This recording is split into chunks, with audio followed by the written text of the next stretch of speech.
During one of the fiercest moments of World War II, a German battalion is sent to capture a crucial coastal town on the Soviet front. Upon arrival, they find an eerily abandoned village. Most of the buildings have been reduced to rubble, but they stumble upon a large, decaying mansion that stands alone on the outskirts. Despite the war raging around it, the mansion remains unnaturally intact.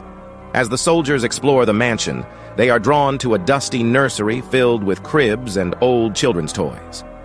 The room looks untouched, as if waiting for its occupants to return. Yet there's something unsettling about it. The toys are scattered around the room, covered in grime, and the air feels thick with something more than dust. Then, the sound of distant children crying begins to echo through the halls. One of the soldiers, curious and disturbed, investigates the source of the cries, only to encounter the apparition of a mother, a spectral woman haunting the mansion. This woman is no ordinary ghost.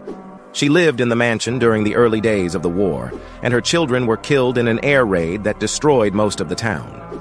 In her grief and rage, she has become a twisted spirit, eternally bound to the house, seeking revenge on anyone who enters.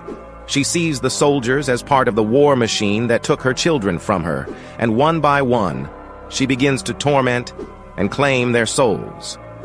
The soldiers experience terrifying visions of the children calling out to them, of the pain and suffering they endured before dying in the attack. They can hear their laughter turn to cries, the walls whispering their names. The horror escalates when the soldiers realize they are trapped. No matter how hard they try to leave, the mansion warps, shifting around them to prevent their escape.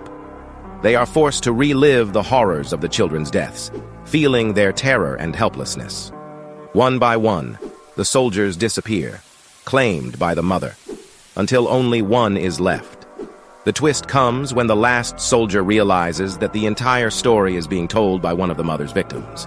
He, too, has become trapped in the house, his spirit bound to the mansion forever, just like the children he once ignored.